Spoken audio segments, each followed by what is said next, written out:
Let's move that there. You know how many Pentecostals it takes to change a light bulb? Only one is hands in the air anyways. You know how many charismatics it takes to change a light bulb? 3. One to hold the bulb, one to hold the ladder, and one to pray against the spirit of darkness. You know how many Baptists it takes to change a light bulb? Change?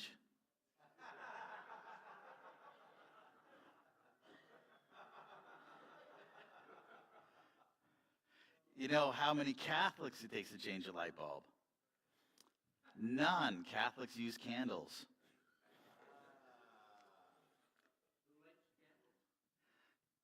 I don't know.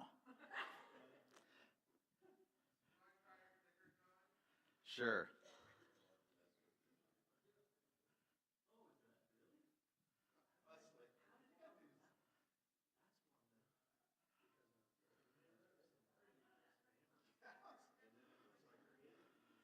Well, let's see if it's the distance, if that's the problem.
Just got to play a little bit with the sound.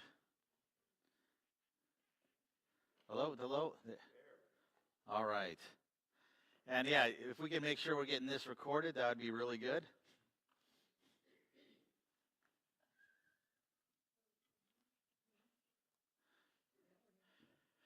Good.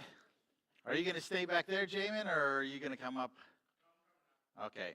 So why don't you come up and you start us off and give us a rah pastoral blessing, and then I'll turn the fire hose on.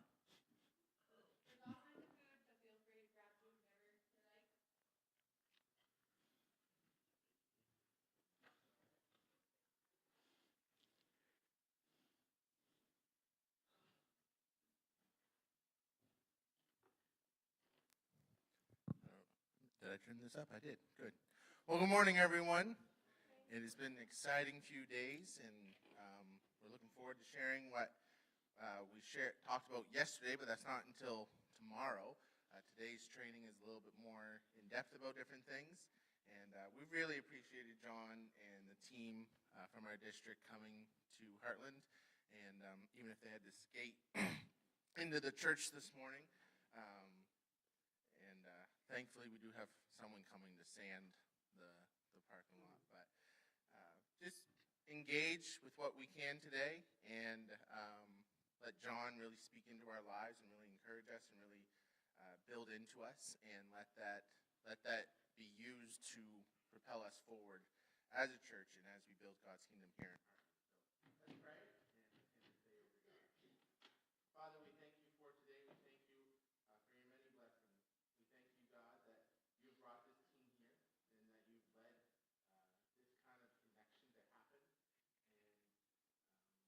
And we pray that you are already preparing the hearts of the people who are going to be influenced by your word and by your gospel and by your kingdom through this. And so, Father, we pray for the people of Heartland and for the people of Carleton County, that they will experience you, that they will follow you, and that they will learn to love you with everything that they have. And so be with us today, encourage us, build us up, and then release us to go build your kingdom here.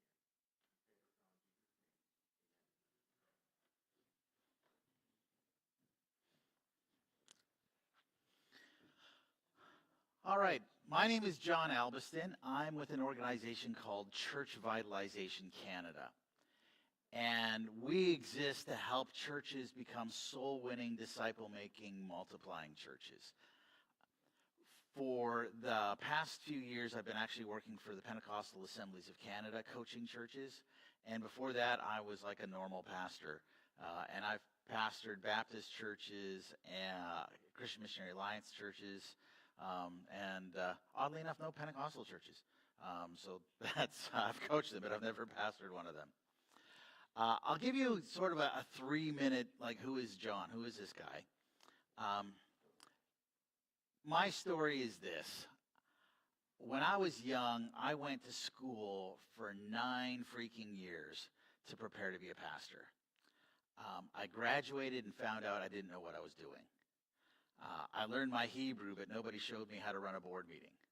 I learned my Greek, but nobody showed me how to recruit volunteers. I could write you a really good essay on substitutionary atonement, but I had no idea how to lead the guy over there to Jesus. I felt like I went to dentistry school, learned all about the anatomy of a tooth, but nobody showed me how to do a filling.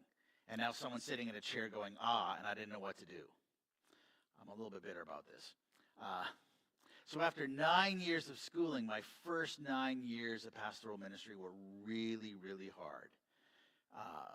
Very small churches, very declining churches, and very toxic and hostile churches. I kind of joke sometimes that I've got an entire set of Cutco knives right here in my back.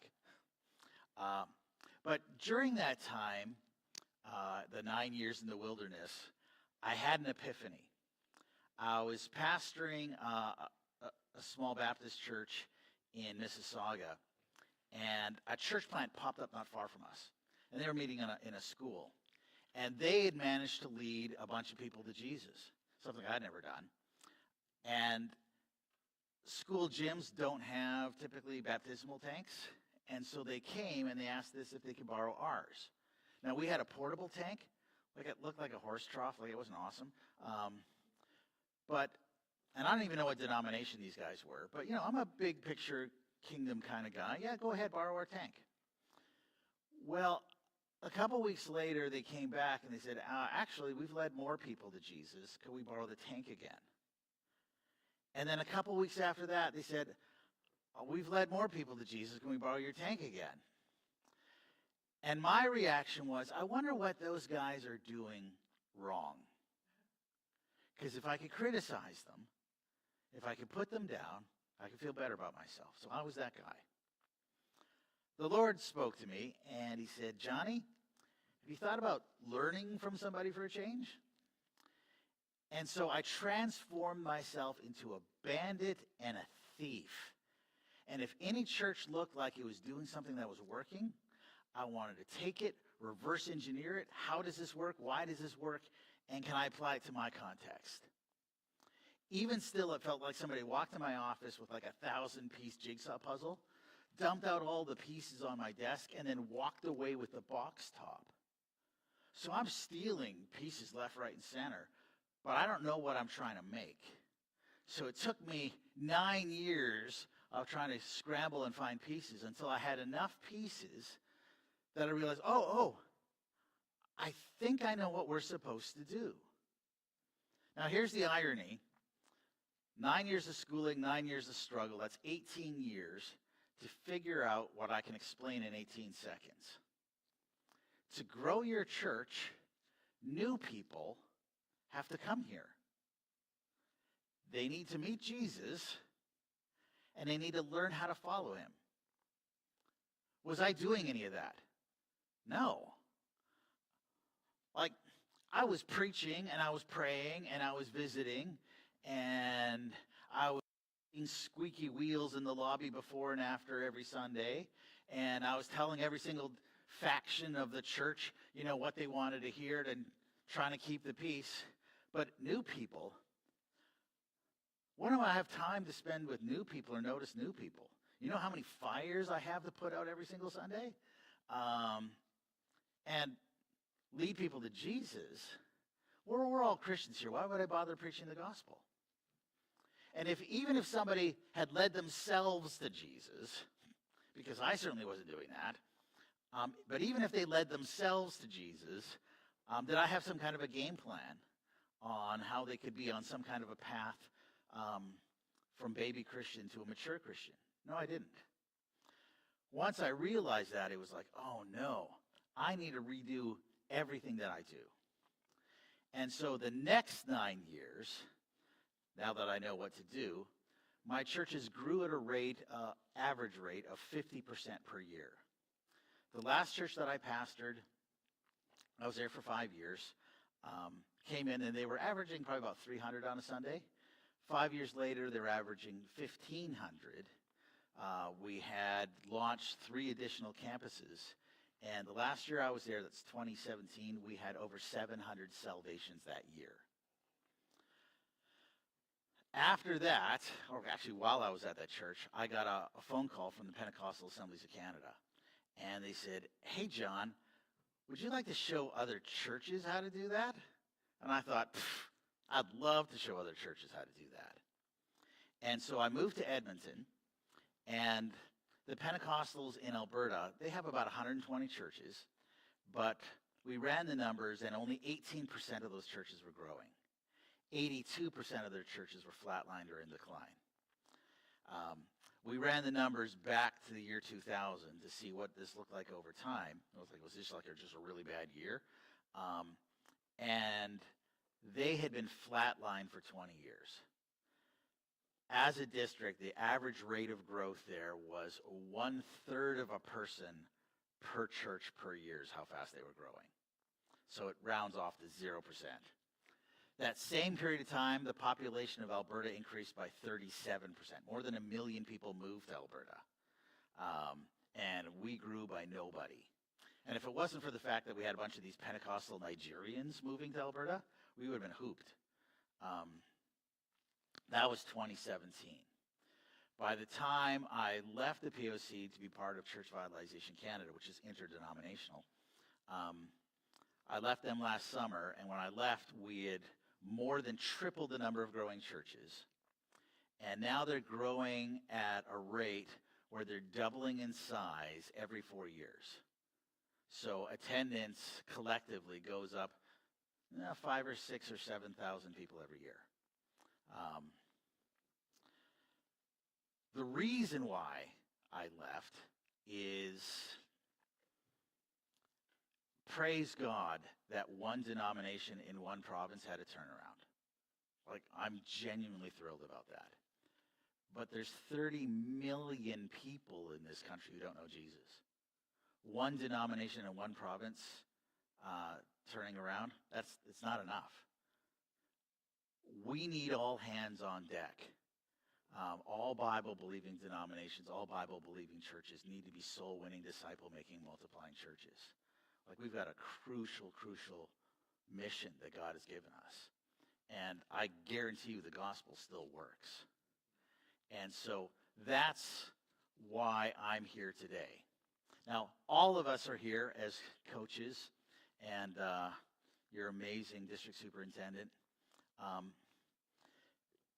to go through this process with you, to look at what are the fires you guys already have burning. What are the things you're already passionate about? What are you already convinced of? Where you already feel that God is calling you? And we're just coming alongside to pour gasoline on those fires. So this is supposed to be sort of an encouraging process, and I hope that we all feel encouraged by that. This morning, we're going to go over probably a lot of theory, like how churches grow, why churches grow, so you can understand why we're going to recommend the things that we do.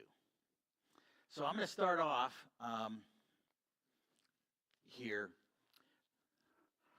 with just understanding a couple of principles of how churches grow. One concept that's just helpful to know, just more for a feel than anything else, is churches grow in a way that's similar to a manual shifter on a car. Like, you get into a car, sometimes you're stuck in neutral, and no matter how much you step on the gas, you ain't going anywhere. And then you figure out, I need to change what we're doing, and we shift into first gear, and the car gets up and goes. Like, doing that really, really helped. We're going. But once you're going about 30 miles an hour, the car stops accelerating, and you kind of plateau in first gear. And you can try doing what you've always done, because it literally worked in the past. Like, for several seconds, first gear has accelerated the car. But it's not doing that anymore. And now I'm stepping on that gas pedal all the way down, redlining the engine, and we're not going faster. The only way to go faster and try to avoid blowing your engine is, we can't rely on doing what we did that worked yesterday. We have to shift gears to do something different. And you shift into second gear, and now we're growing again. Well, that's great. But you know what? Second gear eventually starts running out of gas. And you're redlining and not going anymore. Even though second gear brought us this far, it's not going to bring us to the next level. And so you have to shift again. So that works that way in the church as well. Another way of looking at it is, I don't know if you guys have ever seen a horizontal bungee jump. But a horizontal bungee jump, sometimes called a bungee run, you put on the vest, and there's a bungee cord attached to your back, and you run against the strain of the cord as far and as fast as you can, and it gets harder and harder and harder and harder until you get this spot of, like, I can't move at all, and then the cord pulls you back, and you literally fly through the air 10 or 15 backwards. It's really fun to do as a youth group. Leading a church feels a lot like horizontal bungee jumping, where when we're here at the beginning, we can anchor the bungee cord ahead of us. We're going to do a bunch of different things in a certain way, and that bungee cord is actually going to pull us to grow. And now we're flying, we're doing good, but if we keep it anchored there, now we start feeling resistance. It's harder and harder and harder and harder and harder and harder and harder and harder. And then it pulls us back because that anchor is designed to grow you to this point. So much like shifting gears, if we don't reset the anchor, you're not going to get to the next level. So now I'm going to talk in detail what that looks like. So the very smallest version of church, I'm going to call the nano church. And this is a church of between 1 and 5 people. In these kinds of churches, the pastor or missionary, very often, they're not even meeting in a group. It's just, I've got a full-time job, and there's different people that I'm mentoring and discipling. I had to make new friends, had to lead them to Jesus, and I meet each of them on a different night to disciple them. Doing things that way, you could probably, especially because there's 7 days in a week, you could probably, at max, personally mentor and disciple 5 people. But if you want to do more, you have to shift gears to the micro church. And in the micro church is much like a small group Bible study. I'm collecting all these people and putting them in my living room. And I'm discipling them all in one shot. And that allows me to break the 5 barrier, and we can triple our effectiveness. And I could get maybe up to 15 people to be discipling all at the same time. But around 15 people, my room starts getting pretty full. And I don't know if you've ever been part of a small group Bible study that is, been going really well, but now it's like we don't have enough chairs and not everybody gets a chance to talk. But eventually, doing things in my living room, even though that unlocked all this extra growth, I'm going to have to change the way we do things. And then we move into the tiny church. And this is a church with attendance between 15 and 50. Now we're not meeting, Thursday night at John's house. No, we actually found a dedicated space. Maybe we're renting it. Maybe we found an older building. But we're meeting on Sunday mornings and doing church. And there's a certain way to do tiny church well. But once you're around 50, if you still do tiny church things, you're going to get stuck at 50. And you need to change gears and start doing things like the small church, which will get you up to 100. Then you get to the medium church, which will get you to 200. And then the large church can get you up to 400. And unfortunately, there's these kinds of barriers that we keep on coming as we grow. So in detail, with the nano church, this is what's life like there. The nano church is the smallest possible version of a church. It's where 2 or 3 gathered kind of experience. Can be thought of as a missionary church with a missionary planter is breaking ground one friendship and one disciple at a time. And quite frankly, this is what we want everybody in our congregation to do, really, in their workplace. The pastor here undoubtedly bivocational and will be able to personally mentor and disciple really no more than 5 people at a time before they become overworked. Church members may not even know each other, even know each other exists because it's all one-on-one experience. And everything the nano church does resolves this one-on-one personal relationship with the pastor. What keeps people in a nano church? 100% of what keeps them in the nano church is a personal relationship with the pastor, because that's what it's all about. Making friends with others, that doesn't happen in a nano church. That's zero importance. Quality preaching, you're meeting for coffee. There isn't preaching in a nano church. That'd be weird. No, it's not about, you don't have to have any skill whatsoever as a preacher in a nano church. Quality Sunday morning experience, you're not meeting Sunday mornings. You're not getting together at Tim Hortons and, hey, let's sing a couple of songs. No, that's not what's going on. You don't need to do all that. It's all about personal friendship with the pastor. The skills the pastor needs in a nano church, and there are real skills here. And if I was the Pope, I would actually have our Bible schools teach these skills to our first-year students. Because quite frankly, these are the skills we want to be able to impart to our congregation, to have them do this. But in a nano church, you have to know how to build friendships with strangers. And that's an actual skill. And if somebody's never showed you, well, how do you just walk up to somebody you don't know and start talking to them? Okay, that's hard. How do I start a friendship with somebody I don't know? That's a significant skill. The next skill is one-on-one evangelism. Okay, so now I've made friends with somebody. Have you ever had a friend that, they knew you were a Christian maybe, but how do you find a way to actually share Jesus with them and actually lead them to Christ? If nobody shows you how to do that, it is super awkward, super weird. That's hard. This doesn't happen naturally. Someone who's new to a nano church, this is a skill they need to develop. How do I lead someone to Jesus one-on-one? I've got a guy in Edmonton that I use to train people how to do this.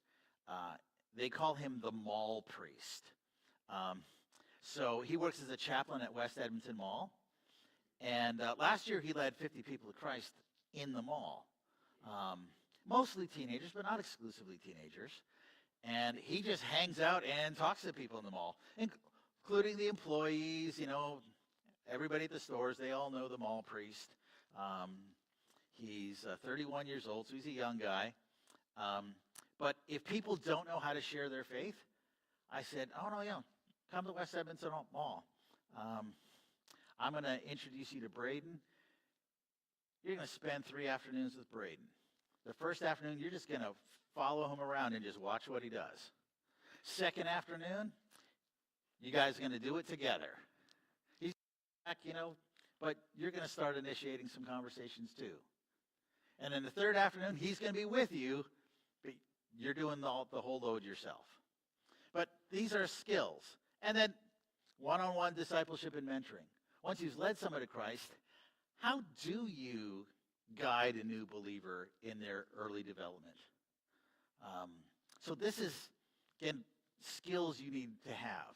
This is how the nano church runs. If you want to grow a nano churches are led by this missionary pastor who can reach out and attract people to themselves. It requires friendship evangelism, one-on-one disciple-making skills. You need to intentionally interact with the community in ways that foster new relationships and invite opportunities for deeper discussion. Worship, preaching, organizational, administration, and leadership development, not really required here. This is an each one, reach one navigator style of missionary growth. Now, I don't know if you're familiar with the organization Navigators, but there's an organization called the Navigators that's considerably older than I am that just teaches one-on-one discipleship to people. To get to the micro-church, we have to do things differently. The dynamics of the micro-church are completely different than the nano-church, as one-on-one friendship transforms into a family feel. So nano, it's one-on-one. Micro, once we're gathering in my living room, where I'm going to be discipling multiple people simultaneously. Now the feel isn't just that, I know John, but no, we've created kind of a family. Sure, everyone expects to have a relationship with the pastor, and the pastor's still the principal disciple maker, but now the connection between family members is essential. It's important if you're part of a good group that we know and love one another. In the micro church, the advantage is that you can effectively lead and disciple a whole group of people at a time and can have triple the numerical impact. The downside is now choosing a regular location and schedule is necessary to keep the group organized. So this does take a little bit more organizational effort. The biggest two additional skills you need to add is to be able to talk to and facilitate discussions with a small group of people. So it's not exactly preaching, but we're talking to groups now. And then being able to lead and maintain a relationally and spiritually healthy dynamic. So these are skills you didn't need to have. What keeps people in a micro church? Okay, relationship with the pastor is still very important. It's not 100%. Maybe 40%. Relationships with everybody else, that's just as important as relationship with the pastor. And now you need some basic level teaching. It's not sermons, but no, you need this to be actually interesting. You need to feel that you're actually growing. There isn't a Sunday morning experience here, but it's different. The skills you need to lead this, yeah, there's a component. We want to grow this, so you still have to build friendships with strangers. There's still one-on-one evangelism if you want to grow your group. There's still some one-on-one mentorship. It's not all in the small group, but the big chunk is the skill on how do I lead an effective, interactive group of people. To grow that micro church, these are led by a small group leader, pastor who can reach out and still attract people to himself. In addition to friendship, evangelism requires hospitality, small group facilitation, group discipleship skills to pastor. Engaging a discovery and discussion Bible study and a healthy friendships are essential for longevity. Sometimes, not all the time, one person with a guitar, kind of campfire style worship, is more than adequate. And you don't need to do singing at a small group, but if you'd like to, it's okay. It'd be super weird if you had microphones and drums and everything like that in somebody's living room, but you know what? I've been part of small groups with just one person with a guitar. You can do that. Growing beyond microchurch is going to require more additional skills in leadership development and vision casting. Without an outward focus on reaching others, the microchurch is just going to be insular and will eventually die. And that is literally what happens to most microchurches, is they don't get beyond the microchurch stage. The next step is that tiny church. The tiny church, we've got our Sunday morning building. Once the church outgrows someone's living room and loses the ability to have interactive discussions where everyone can have their say, it will need to transition to a typical Sunday morning church service. We meet in a church or rented auditorium. We have typical worship and preaching, and almost always have separate children's space for Sunday school. This switch dramatically enlarges our impact, spelt that wrong, and our ability to attract new people and grow even more. The feel of the tiny church transitions from a family to a family reunion. Okay, so the vibe is different. So if you go to the family reunion, so it's Christmas at Grandma's house, if you can remember. Do we know everybody there? Yes. Are you hanging out with everybody equally? No. You got your favorite cousins that are about your age, and you're playing with them. So you're starting to, it has a different kind of feel than just someone's immediate family. Everybody still knows everybody, but now you spend concentrated amount of times connecting with certain friends. This kind of church needs a lot more organization. We actually need musicians. We need Sunday school teachers. But like a family reunion, everybody basically knows when to chip in and help. So Christmas at Grandma's, there might be a little bit of who's bringing the turkey, who's bringing the salad kind of organization. But, after the meal's done, there's certain people that already know we're going to go into the kitchen, we're going to help clean up. Like, everybody just knows how to chip in. There's no big schedule really involved. What keeps people in the tiny church is still relationship with the pastor. That's still important. Half as important as it was in the small group, microchurch. Now knowing everybody, that's way more important. Yeah. We care about our pastor, but It's the relationships with each other that's more important. Now the pastor is actually preaching, and he doesn't have to be some mega church rock star, but he should kind of make some sense. It can't be awful, but just sort of basic quality, that's good. And basic quality Sunday morning experience. We don't want to be plugging our ears during worship. We don't want the place to smell bad or whatever, but, it's not about that looking awesome. It's about the relationships. But we still need some kind of music that's kind of in tune. We don't want to scare people away. The skills for the pastor to run a tiny church, still making connections with people, that's important. Mentoring and discipling people, that's important. Create healthy relationships. Now you're managing quite a few people, and the gossip between them and the fights between them. And so there's relationship management happening here. Preaching skills, the first time this shows up, yes, you need to be able to do some basic preaching and evangelism, and some basic vision casting, management volunteer training. Like, you need to help people learn how to do things.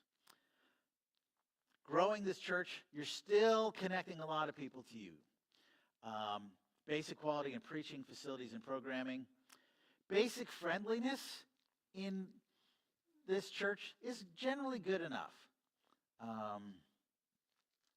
People come in, again, like the aunts and the uncles at grandma's house. Everybody knows to do their job. Worship should display basic musical skill levels, and we need a basic sense of purpose here.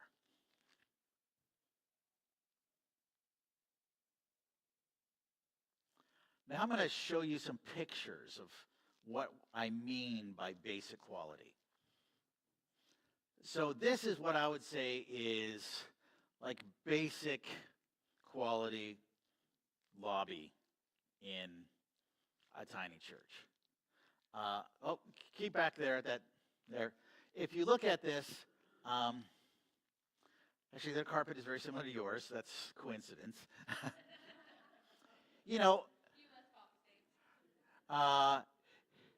It's clean.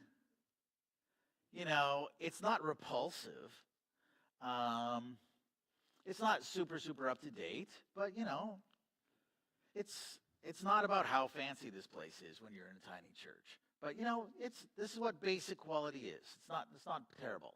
Your Sunday school rooms, sometimes multi-purpose. Somebody managed to get a little bit of carpet tile in there and made it look a little bit nice. We can tell that we're also using the Sunday school room for a little bit of Christmas storage. Again, it's not a repulsive. Nobody feels unsafe in that space. But this is your basic level of quality. Worship often looks something like this. Their stage isn't decorated. There's no fancy lights or anything else like that. These guys are obviously meeting in a school. But that's perfectly fine in a tiny church. Going to the small church. This is where crossing over the 50 barrier. Now, actually, I'm going to talk just a little bit about the tiny church a little bit more. I was in a tiny church, a Wesleyan church out west, that was really struggling to grow as a tiny church. Their attendance was probably about 20 people. When I was there, it was a good Sunday, it was 22. But whenever they got much more than 20, they would feel that pull back down. And because I know what I know, I could see that they had anchored themselves still back in the micro church. See, in the micro church, it's all about interaction, and when we've got prayer needs, we'll go around the living room, and everybody will share what's going on, and we'll maybe pray for the person on their right, or we'll collectively pray. I mean, that's an important part of the micro church small group experience. They were trying to still do that micro church in a group of 22. So we'd sing for probably about 40 minutes, and then we would go around the room for everyone in the congregation, and they would say what's going on in their lives. Somebody would be up taking notes about what's going on in everybody's lives and may ask some clarifying questions. And after everybody had gone through, then the person on stage would repeat what's going on in Matt's life, and then we would collectively pray for Matt. And then we'd go on through every single person and do that. I was there on what the pastor told me was a quick Sunday. It only took us 45 minutes to do the praying. But he said the Sunday before has probably been an hour and 15 minutes of the service was just going around the room. And the more people you add, the longer the process goes. And he says that it's a shame some newcomers, we're only 40 minutes into the praying and they kind of get up and they leave. Now, that is a wonderful practice to do in a living room. But it just doesn't scale in a larger group. So they had that bungee cord stuck back at a group of 15. And yeah, they could struggle to get past it, but they were always getting sucked back. The small church, to get over 50, people no longer know when to chip in and help. Volunteers in this side need to actually be organized. If we fail to do this, that's putting that bungee cord back in tiny church land, we run into 10% of the people doing 90% of the work. I don't know if you've ever seen that in your life, what that feels like. Some pastors at this level will try to do everything themselves. But that's not going to work very well. Those pastors are going to either lose energy and just not do very much, or they're going to press on, redline the engine, and blow their motor. Pastors can't have close relationships with everyone once you're this size. And they really need to focus their time on investing in people who serve. There's too many people to automatically notice and connect with new people without intentionally looking out for them. So when you're a church of this 50 to 100, after church is over, everybody gets up and looks around, and you automatically look around for your friends. You know, and there's Dave. Hey, Dave, how's things are going? And we talk, and hey, Scott, how are things with you? And wasn't your wife in the hospital? And the odd face, and there's not many of them, that you don't recognize, you just didn't see.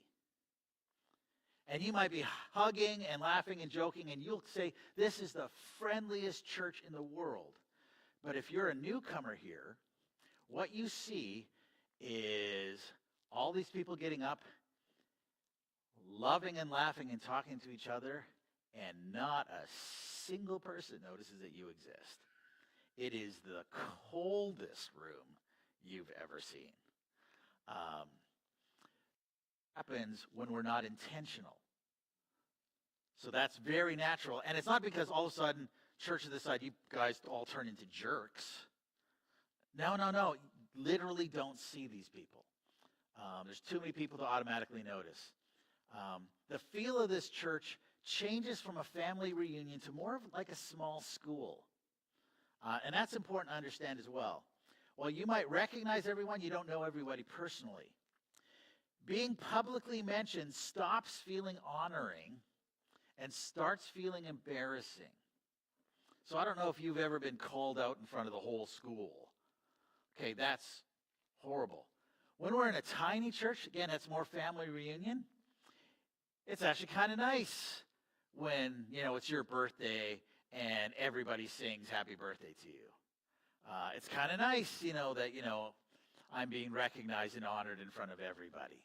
I mean, maybe a little bit embarrassing. You shouldn't have. Once you're north of 50, it stops feeling nice for most people. And no, don't put me in front of you. Don't point anything at me. And some churches like this is the worst thing you can do. brand new person. Oh, there's somebody new here. Could you stand up and explain to everybody who you are?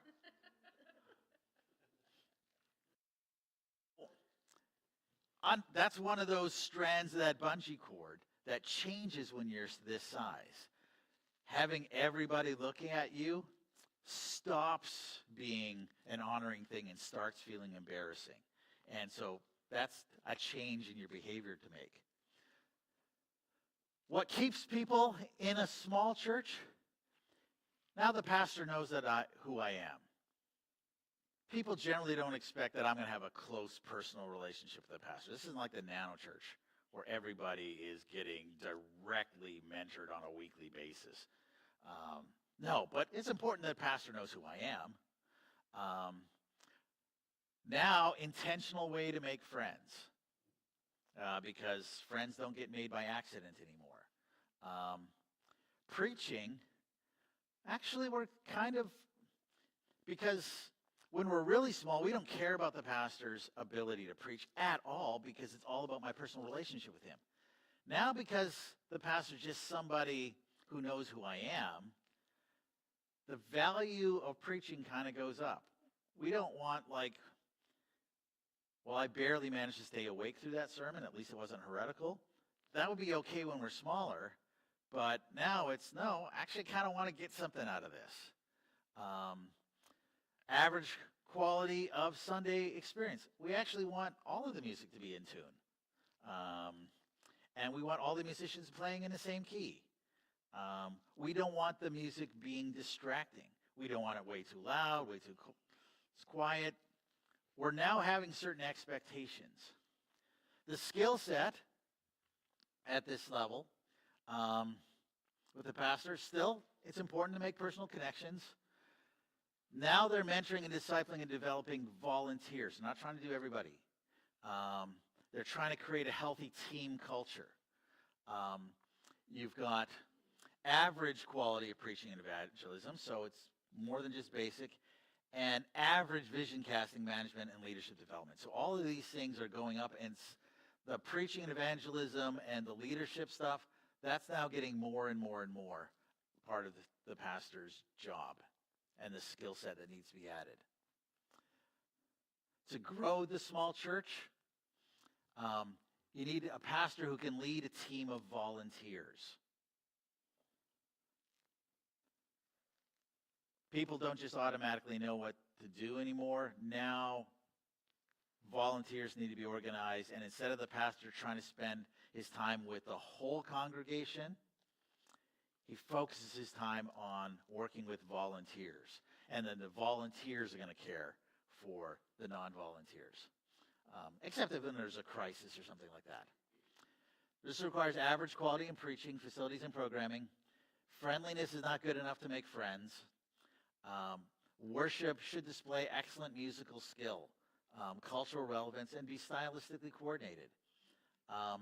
Should require an open small group system. Like if you're going to grow in this, again, the group is now too big for people to make connections. You have to create places where people can connect. And you need a clear sense of purpose. Facility-wise, let's look at their lobby, what average facility looks like. Now, this is the same church that was basic. It's the exact same church, but now, and they didn't have the carpet. It's still the same carpet. But they changed the old 1980s chandelier. They got something a little bit more modern. You notice they've got some pot lights in the ceiling. And you guys do in your entryway. You've got those pot lights. You know, this has been turned into an accent wall. It's a little bit more decorated. We've got actually a little bit of furniture. Where before it wasn't repulsive, now it's actually nice. When people come in to hear, it's like, oh, that's actually nice. When you look at the Sunday school space, sort of where you were looking at average quality places, now the Sunday school place, okay, I can tell that's a Sunday school room. Someone's decorated that. It's been designed, the furniture, the painting, the colors. Like if I'm coming in as a parent, I can tell these people consider my kids a priority. My kids are going to thrive here. This communicates something the other room communicated. And for worship, okay, now we're actually designing our stage. We've got some paint. We've maybe expanded the team. And where the other one was okay, but now actually I think we're getting a little bit of energy from this. Okay, the medium church. Breaking north of 100. The medium church socially feels like a medium school. You recognize everyone in your grade, but you only know those in your class. So it's a much more distant kind of experience. Without small groups, it's almost impossible for new people to make friends and fit in. Small groups is the key to get people to connected. But now, for the pastor, there's too many volunteers for the pastor to invest time in all of them. Pastor trying to organize all the volunteers in a church this big, that's not going to work. The pastor now needs to focus on concentrating his time with leaders of teams of volunteers. And he's going to spend, it's sort of like an 80-20 thing. 20% of his time is still going to be spent on everybody. But 80% of his time is going to be concentrated on the leaders of teams. And he's going to help them love and lead their teams of volunteers who are going to love and lead the congregation. Expanding the paid staff now becomes a consideration at this size. That one paid staff may not be enough. It's usually around the 150 mark that we start thinking about, we should actually hire somebody. Depending on the situation, who you hire changes a little bit. The most common hire when first hire is actually worship pastor. That's the most common hire. Second most common hire, or the second person that you hire after the worship pastor, is children. That's going to give you a lot of horsepower. In some circumstances, youth pastor can be in here, but that's getting rarer and rarer. But those are usually your first two hires are going to be worship and then kids. How this works out, what keeps people in a medium church? Once you're north of 100, the volunteers will know the pastor, but other people, the pastor is the person who maybe shakes my hand and says hi. But I don't expect that a personal relationship with my pastor anymore. It's all about making friends in my small group and making friends with my volunteer team. That is the connection point. The preaching, the pastor's still important, but now I'm actually expecting to be getting something, be well fed. And I'm happy when I do that. Like the pastor doesn't have to, call me on my birthday or anything like that. But boy, if I feel like I'm spiritually growing, I'm spiritually challenging, I'm more than happy if my pastor is really delivering the goods on Sunday. Excellent quality Sunday morning experience, excellent kids programs, excellent worship. And part of it, it's smaller, but this is going to grow. Somebody's personally investing in me and develop me into a leader. Like I feel like I'm actually spiritually growing here. That becomes more important here. Skills required for the medium church: mentor, disciple, and develop staff and leaders of teams. That's where the pastor's working on. Creating a healthy church culture. So that HILT paradigm that Pastor Jamin has been leading you in, that's exactly the kind of stuff that a pastor of a church this size needs to do. Well above average preaching and evangelism, well above average vision casting, staff management, leadership development. Let me show you what the facilities of these churches looks like. So here would be a lobby of above average. Your typical church isn't this nice kind of lobby. The walls, the carpet, the ceiling, everything has been taken care of. It's a few $100 in a coat of paint to go from basic to average. Okay, now we're not talking necessarily tens of thousands of dollars, but that carpet ain't free. Those pot lights aren't free. We're swinging the bat a little bit harder to get our space up to looking like that. The children's spaces, okay. We've upgraded the children's spaces. Kids are getting more and more excited about coming here. Parents are feeling more and more comfortable and confident in you as a church that, you know what, if I take my kids here, they're going to love coming to church. Like this communicates, yeah, we're going to take care of your kids really, really, really well. Kids are really important to us. And worship. The singer on the right and that drummer, I married those two. So this is one of our campuses of the church that I pastored. This is in a town about the same size as Woodstock. This is actually an old IGA grocery store. And those are the old IGA beams there. But, yeah, we spent $10,000 designing that stage, adding all those lights to try to make it look really nice. And if you look at our worship team, you notice something that's missing on the stage. We don't see any cords, no mic stands. What other kind of stand aren't we seeing? No music stands. So look at the posture and the faces of those people. If you compare it to the other worship teams, like especially the first worship team, every single musician and leader, their eyes were right here.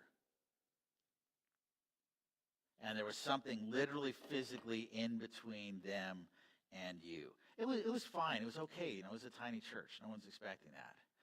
But I want you to notice, just by their posture, these aren't people who are performing music. These are people who are entering into worship. You can see it in their body language. You can see it in their hearts. I mean, even the guitarist over there, that's Alex.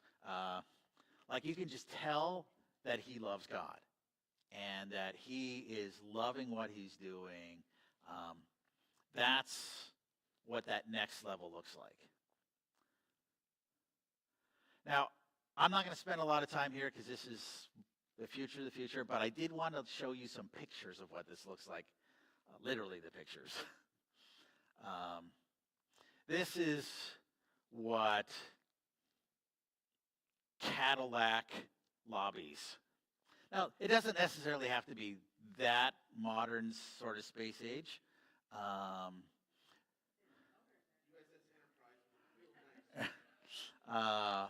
But you can tell that this was important to them and that this is something else.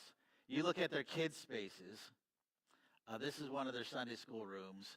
They're having puppet shows and things like that. And if you look into the hallway, next slide, the whole hallway has been designed to make the Sunday school area look like Noah's Ark. Now, in the last church that I pastored, we weren't Noah's Ark, but we had their vinyl coverings that just go on the walls. Ours was of a small town street. And so, you know, it would be pictures of kids and people walking by buildings, and one classroom would be the candy store. And then it would be like a pretend window where you'd see candies and lollipops in there. And another classroom would be the toy shop. And another classroom would be the fire hall. And another one would be the police station. And we would see kids, when they walk in for the first time, you know, to the children's check-in where you can start seeing all this, breaking away from their parents and running in excitement. And parents, their jaws dropping like, wow. I've never seen anything like this unless I've been to Disneyland. And those wall coverings, okay, that cost us $10,000. They weren't free. That's not $1 million, but it's $10,000 is what we spent on those vinyl wall coverings. But we started getting complaints from parents saying, Pastor, my kids are coming into our bedroom at 6 in the morning on Sundays, jumping on the bed, saying it's church day, it's church day. When we knew that was the problem our people were facing, we were pretty content with that. But that's, again, just sneak peek of the future. This is what it can look like. And for those of you who are thinking about money, $10,000, that's not free. How many new families would we have to attract to pay that off in 1 year? We have some treasurers here. 3 families, 4 families would pay that off in 1 year.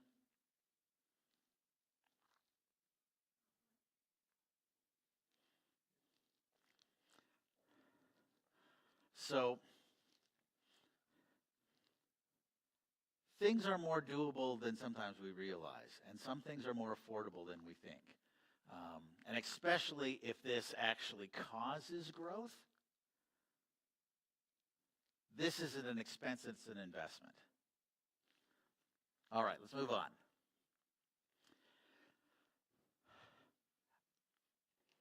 We're going to take a little 5-minute bio break right now. So you have to go to the bathroom, you need a refill of coffee. Let's go do that right now, and then we're going to start into our next section.